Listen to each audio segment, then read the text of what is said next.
Islamic centre of India کی رمضان المبارک help line what's app chat board کا افتتاح آج مولانا قاری رشید سرنگی بیلی نے کیا۔ اس موقع پر انہوں نے کہا کہ اسلامک سینٹر نے 2001 میں رمضان ہیلپ لائن کی شروعات کی تھی، جو نہ صرف ہندوستان بلکہ پوری دنیا کی ایسی واحد ہیلپ لائن ہے جس پر موبائل واٹس ایپ مین کے ذریعے سے لوگ رمضان، روزہ نماز، زکوٰۃ، حج، اعتکاف اور دیگر مذہبی سوالات پوچھتے ہیں اور علماء کے ذریعے ان کو تسلی بخش جوابات دیے جاتے ہیں۔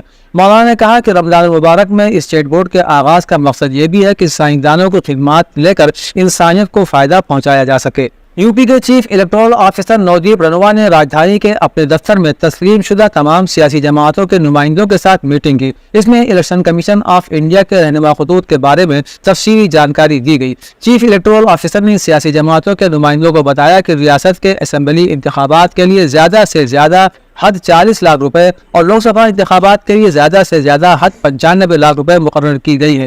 انہوں نے بتایا کہ امیدوار کے لیے 10,000 روپے سے زائد کی تمام رسیدیں اور ادائیگی بینک کے ذریعے کرنا ضروری ہے۔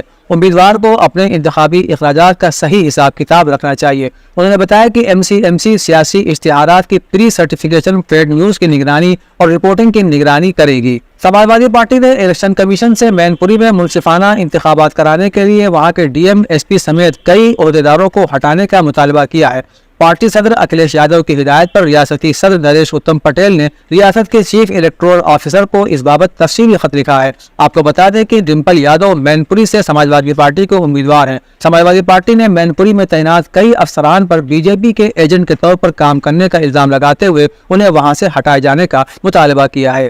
اودھنامہ کے جہانما صفحے کے مطابق جنوبی غزہ کی پٹی کے شہر رفح پر حملہ کرنے کے بارے میں اسرائیلی وزیر اعظم بنیامین نتن یاہو کی جانب سے حال ہی میں ظاہر کیے گئے مضبوط عزائم کے بعد اس کے قریبی اتحادی امریکہ کے غصے کو جنم دے دیا ہے اور اب دونوں فریقوں نے بے گھر فلسطینیوں سے بھرے شہر پر حملہ کرنے کے متبادل طریقے تلاش کرنا شروع کر دیے ہیں۔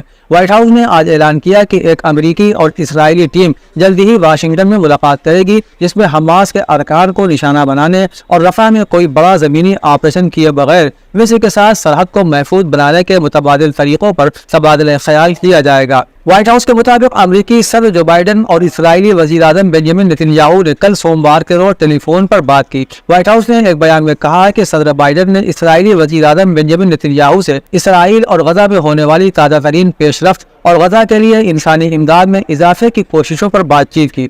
دوسری جانب نتن یاہو نے کہا کہ اس جنگ میں ہمارا ٹارگٹ حماس کو ختم کرنا اور غزہ میں یرغمال بنائے گئے تمام لوگوں کو رہا کرانا ہے۔ اس کے علاوہ اس بات کو بھی یقینی بنانا ہے کہ دوبارہ غزہ اسرائیل کے لیے خطرہ نہ بنے۔ یمن کی وزارت خارجہ نے بحیرہ احمر میں مسلح افواج کی کارروائیوں کے بارے میں اقوام متحدہ کی سلامتی کونسل کے بیان کو مسترد کر دیا ہے۔ یمن کی وزارت خارجہ نے کہا کہ جب تک غزہ میں صہیونی حکومت کی فوجی جارحیت جاری رہے گی، اس وقت تک بحیرہ احمر میں اسرائیل مخالف یمنی فوجی کارروائیاں بھی جاری رہیں گی۔